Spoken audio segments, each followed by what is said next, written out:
The heart behind the weather. A week after the first disappearances, Dr. Evelyn Ward stopped using the word cloud. By then, fishermen had already vanished off the western coast of Ireland, entire ferries had gone dark without distress calls, and a video from a cargo pilot had shown the thing hanging above the Atlantic like a bruise pressed into the sky. Every commentator on Earth still called it a cloud because there was comfort in the lie. A cloud belonged to weather. A cloud could be measured, modeled, chased on satellite maps. This thing simply waited. The photograph reached Evelyn at 6:14 a.m., delivered from a government address that was never meant to exist. The subject line contained 2 words. Come now. She arrived at Blackwater Atmospheric Array before dawn. The building sat on a wind-blasted headland north of Dublin, all concrete and glass and radar dishes, facing a sea that already looked wrong. The conference room was full before sunrise. Meteorologists, military officers, signal analysts, 2 men who refused to identify their department, and a young technician whose hands shook so hard he nearly dropped his tablet. No one spoke at first. On the wall was a satellite frame frozen over the North Atlantic. A shape suspended in the mesosphere. Not spiral, not plume, not debris. A layered dark mass, folded like wet fabric and somehow deeper than the sky around it. The atmosphere near it was clean, almost polished. No storm systems, no lightning fronts, no turbulence. Just that impossible body hanging at roughly 67 kilometers and refusing every law that made weather intelligible. How long? Evelyn asked. 7 hours confirmed, said one of the analysts. And before that? We don't know. She stepped closer to the projection until the pixels broke apart. It looked less like vapor than tissue. Not flesh, exactly. Something between smoke and anatomy. It isn't moving, she said. High-altitude winds are passing straight across it, answered a senior forecaster. Nothing is changing its shape. Nothing is rotating it. Nothing is breaking it apart. One of the military liaisons spoke without taking his eyes off the image. Commercial flights are already diverting. 2 naval routes have been closed. London wants an answer before the Americans start using the word weapon. Evelyn did not answer him. She hated being asked for certainty while standing on the edge of the impossible. By noon, the world had seen it. Videos flooded every platform at once. Pilots filmed a band of darkness broad enough to swallow horizons. Families in Portugal recorded the daylight dimming in slow, unnatural stages, as if someone had passed smoked glass in front of the sun. In Nova Scotia, birds dropped silent mid-flight and settled in trees without song. Across Spain, people described pressure in their teeth. In Morocco, schoolchildren complained that the inside of their ears felt heavy. By evening, a phrase had spread across every language with the efficiency of panic. Something is beating up there. At 9:43 p.m. GMT, Blackwater captured the first clean audio anomaly. Not thunder, not sonic boom, not seismic reflection. A pair of low impacts separated by a wet interval, so deep in frequency that the walls seemed to notice before the human ear did. Boom, boom.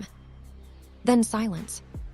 The waveform rolled across the screen like a slow animal moving under black water. The intern monitoring the feed swallowed hard and looked at Evelyn.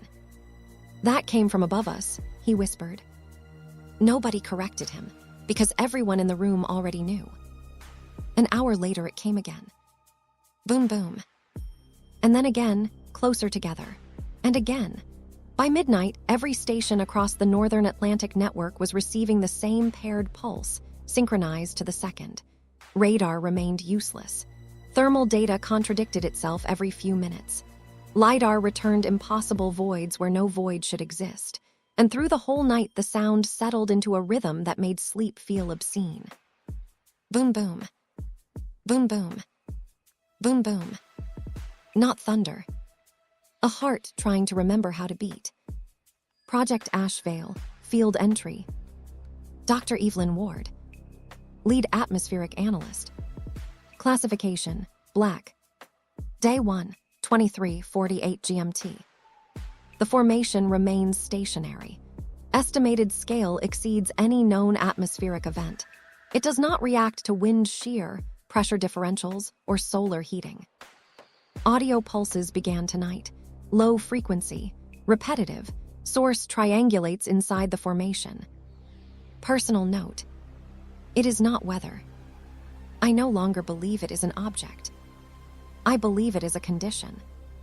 By the next morning, the sound was no longer confined to instruments. People heard it in church pews, in elevators, in subway tunnels, in apartments with the windows shut. They heard it through pillow stuffing and car doors and rain. Hospitals filled with patients complaining of migraines, nosebleeds, trembling vision, and a pressure at the base of the skull that no painkiller touched. Some broke into tears for no reason they could explain. Others stared upward for minutes at a time, too still to be entirely conscious. On a rooftop outside Bordeaux, a woman dropped her groceries, pressed both hands over her ears, and began screaming that something was trying to count her. The clip reached 20 million views before the account that posted it disappeared. At Blackwater, nobody laughed anymore. Evelyn spent most of the day comparing datasets that contradicted each other so badly they might as well have been prayers. Near dusk, she stepped onto the roof for air and found a man already there, coat collar lifted against the cold. He turned when he heard the metal door. "Dr. Ward," he said. "Adrian Shaw, Office of Irregular Events." "That office doesn't exist." "So I'm told." He was in his late 30s, with the exhausted stillness of someone who had been awake too long in too many classified rooms. He did not offer a hand. He stood beside her and looked toward the Atlantic, where the western sky had gone the color of old bruises. It covered everything now. The sun had not set so much as retreated. "You've been reading our files," Evelyn said. "We've been reading yours. And half my department thinks this is a weapon test. The other half thinks the Book of Revelation was written by an eyewitness." Evelyn lit a cigarette with hands steadier than she felt. "And what do you think?" Adrian considered that longer than he needed to. "I think the worst part," he said, "is that it behaves like neither threat nor message. It behaves like process." The drumming rolled overhead again, faint but total. Boom, boom. This time, she felt it in her ribs. Adrian watched her expression. "I'm being transferred south.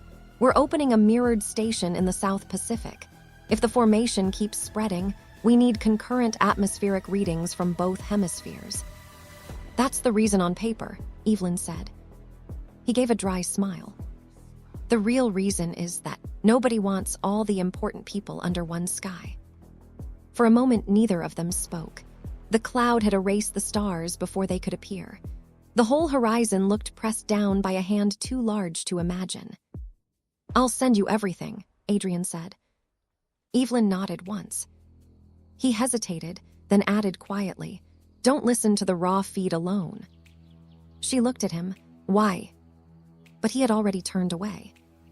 At 2:41 a.m., she ignored him. The soundproof chamber at Blackwater had been designed for acoustic filtering of upper atmosphere recordings. White walls, single steel chair, insulated door, no distractions. She sat at the center of the room and put on the monitor headset with the live feed running uncompressed. At first, there was only the familiar pulse. Boom, boom. Closer now, not louder but nearer, as though distance itself had thinned. Then came a pause. Not silence, expectation. And from somewhere within the body of the formation, something dragged itself across the air. It was not a voice. It was not animal. It sounded like cartilage the size of countries flexing under pressure. A vast interior strain. Wet, deliberate, intimate. The noise shivered down into her stomach and spread through her like cold die-through water. For one impossible second, she had the sick certainty that whatever made that sound was shifting in sleep. She tore the headphones off so fast, they snapped against the floor. Outside the chamber, the intern on monitor duty was crying with both hands over his mouth. "What was that?" he asked. Evelyn was pale enough to see her own pulse in her throat. "Movement," she said. He stared at her. "Inside it." She did not answer. Project Ashvale, field entry. Day 2, 0312 GMT. 3 remote scans conducted. Orbital LiDAR, no return after atmospheric boundary.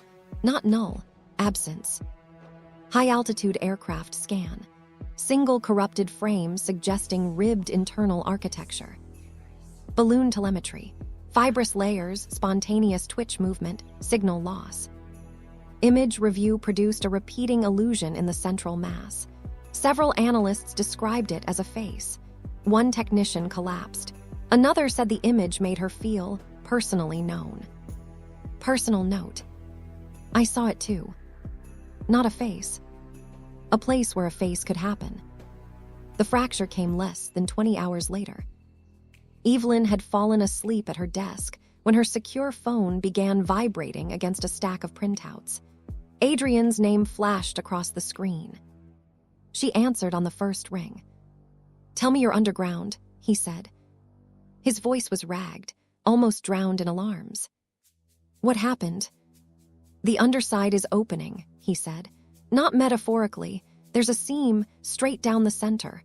The pulse pattern has doubled.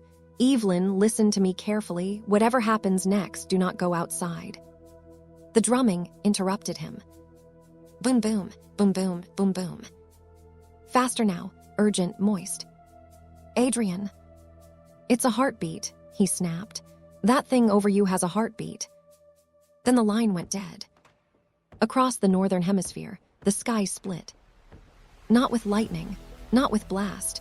It parted the way skin parts under a blade. Layers of dark vapor peeled back in vertical folds, exposing a depth that cameras refused to resolve. The wound in the sky did not reveal darkness exactly. It revealed a place from which darkness learned itself. The air changed pressure so suddenly that windows bowed inward. Dogs began screaming. Power flickered in entire capital cities. And then the first limbs came down. They were not tentacles, though every frightened person on Earth called them that. Tentacles suggested blind grasping. These moved with ceremonial precision. Long black appendages, glossy as wet oil, narrowing to sensitive tapered ends that opened and closed like hands that had never seen bones. Some descended in slow spirals. Others lowered perfectly straight, with the chilling economy of surgical tools. There were thousands of them. Maybe tens of thousands. They uncoiled from the wound in the sky and entered cities, coastlines, villages, motorways, farms. And they began selecting. A traffic camera in Osaka showed a businessman running between stalled cars before one of the limbs wrapped his torso and lifted him so smoothly his shoes stayed on the asphalt for half a second after the rest of him was gone. A family in Lisbon barricaded their apartment and prayed under the kitchen table until the plaster above them bulged inward and something black slid delicately through the ceiling, bypassing every other person in the room to take the grandmother first. A live stream from Boston captured 6 college students on a rooftop screaming at the sky in drunken disbelief. One laughed.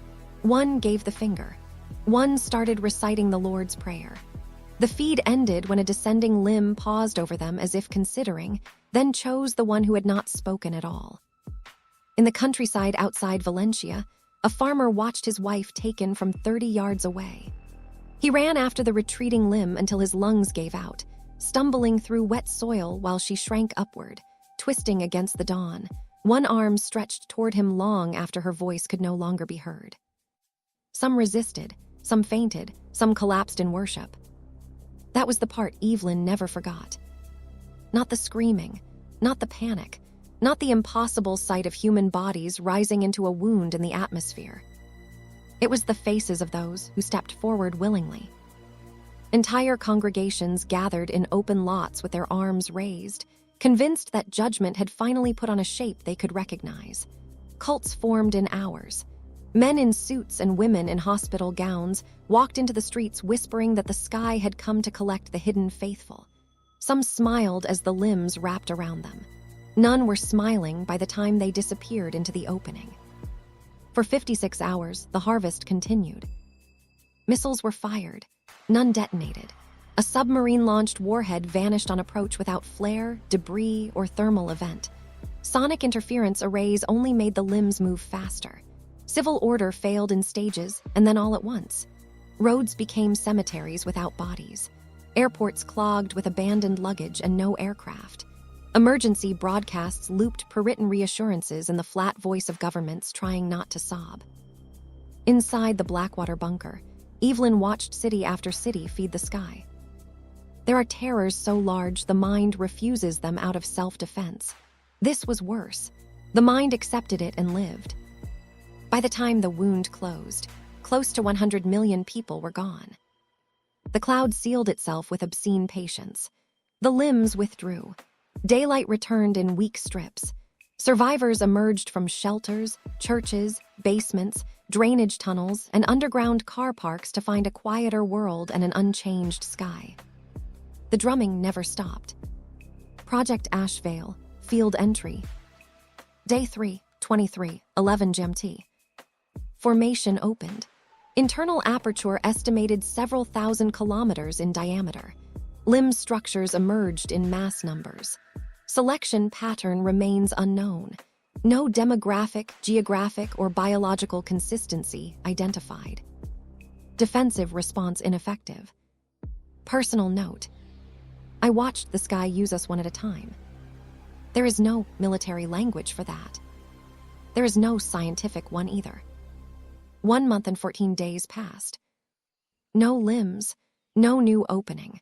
Only the suspended body over the Atlantic and the relentless paired pulse that had become the planet's second heartbeat.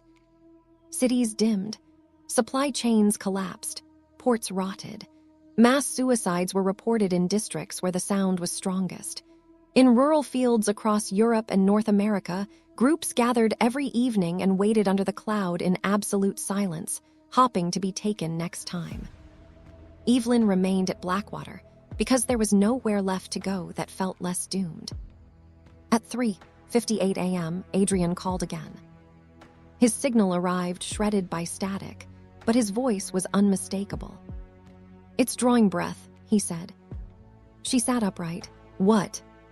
Pressure collapse across the South Atlantic network. Not a storm, not a front. Everything is trending inward. Air, particulate load, thermal drift, all of it. Evelyn, I think the whole atmosphere is being pulled toward the formation. You don't know that. I do. His breathing was shaky. I know because the numbers look like lungs. There was a pause. Somewhere behind him, metal clanged. When it happens, he said more quietly, don't let yourself look too long. The line died. At 4:17 a.m. GMT, the center of the cloud opened again. This time there were no limbs. First came a convulsion in the sky, then a single colossal retching sound, so deep and wet and all-encompassing that every window in Blackwater burst inward at once. The air hit the bunker like heat from an opened furnace. People in coastal towns vomited before they understood why. Birds dropped out of the dark in black heaps. Electronics surged and died. In some places, the sound alone ruptured organs. Then the smell arrived. Rotting copper, sweet decay. The interior of slaughterhouses left sealed in summer. It entered through sealed vents and under doors and through cloth pressed over faces. Grown men dropped to their knees gagging. Children clawed at their tongues. Those closest to the Atlantic lost consciousness within minutes. And then the rain began. Not water. Blood. Thick, bright arterial sheets of it pouring from the opened sky in such volume that streets turned red in minutes. Roofs ran scarlet. Harbors frothed pink. The Atlantic itself darkened beneath the fall. It landed hot. It smoked where it struck stone. It coated forests, apartment blocks, church spires, motorways, cattle fields, ships adrift at sea.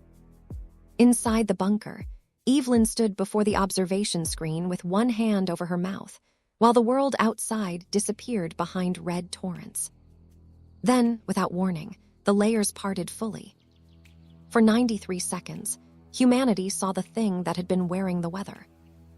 Later, every surviving account failed in exactly the same place.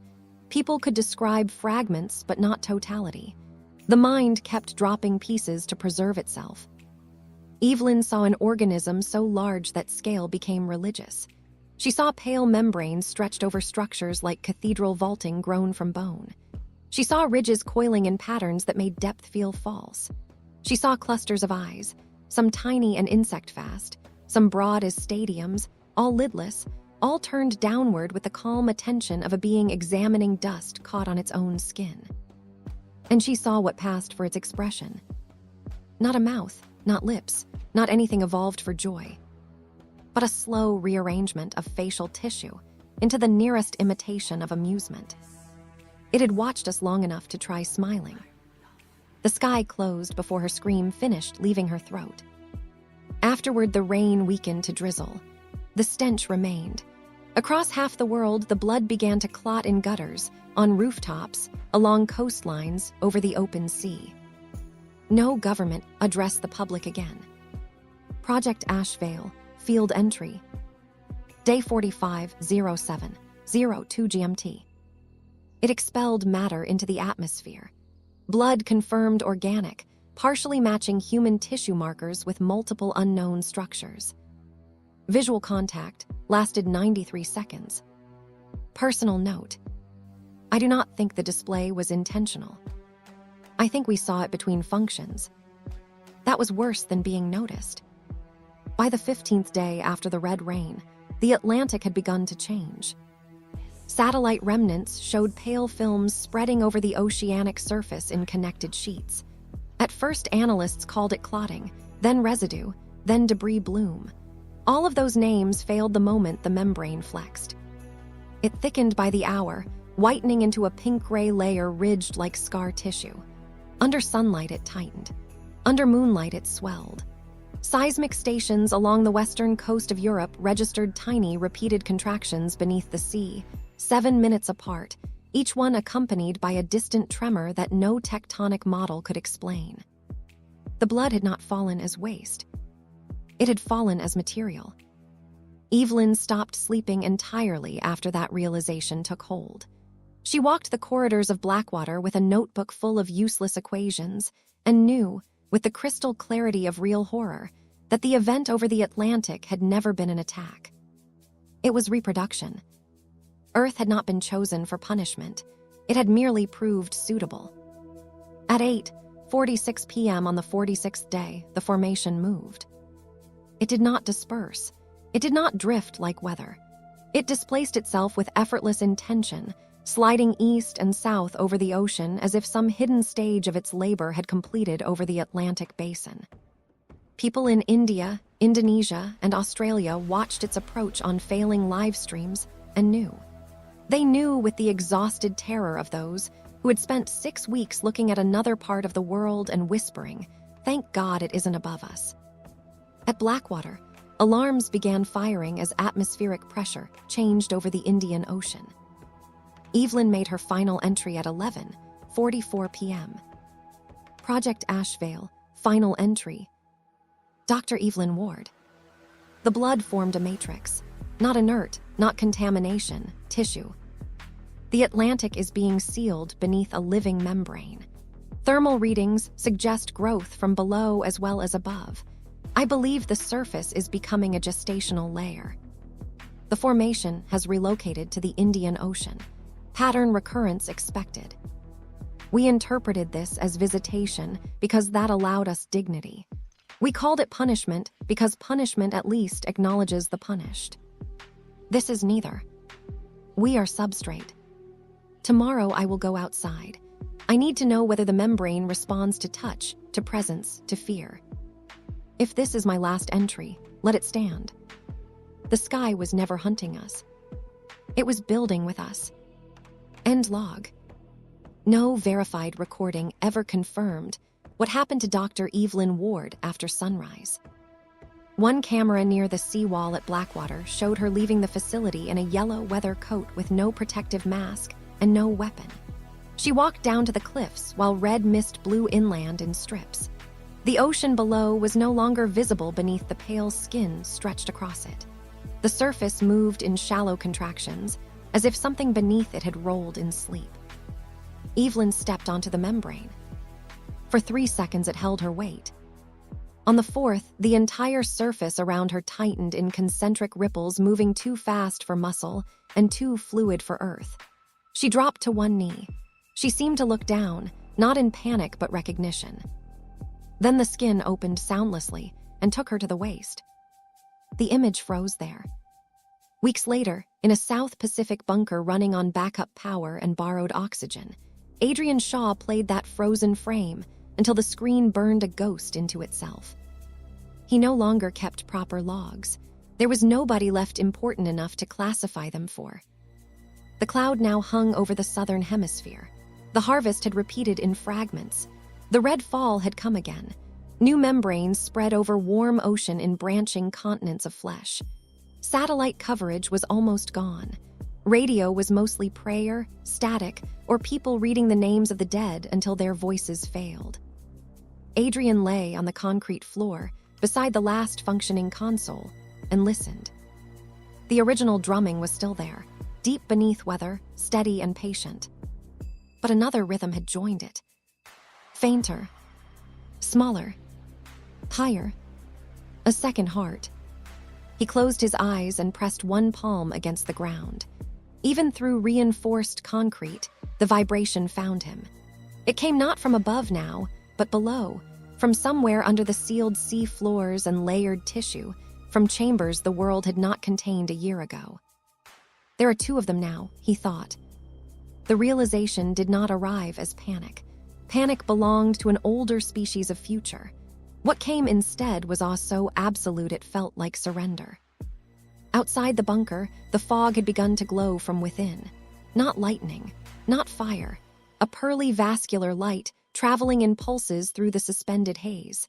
The shape of continents was gone from every surviving map. Coastlines had blurred beneath growth. Mountains remained only where the membrane had not climbed high enough to claim them. Earth was becoming interior. His oxygen mask clicked emptily once, twice, then gave up. Adrian took it off and let it fall beside him. The air smelled faintly metallic, like old pennies rubbed between wet fingers. He laughed once, and the laugh cracked into a sob before it finished. "We were the womb," he whispered. His voice sounded very small, not tragic, not noble, merely accurate. Beyond the bunker wall, the second pulse strengthened. The first had come from the thing above the weather. The second came from what it had left behind. Adrian looked up at the ceiling as if he could see through miles of rock, fog, and living tissue to the place where the sky ended and the larger dark began. He tried to imagine the vast parent drifting away toward another world, carrying nothing of us except the chemistry it had needed. He failed. Somewhere far out in the black between planets, the ancient organism moved on, slow as intention, indifferent as tide. Here, beneath the stitched atmosphere, beneath the membranes whitening over the drowned oceans, something in the body of Earth shifted and prepared to emerge. Adrian closed his eyes before the birth began. The last weather on this planet was labor.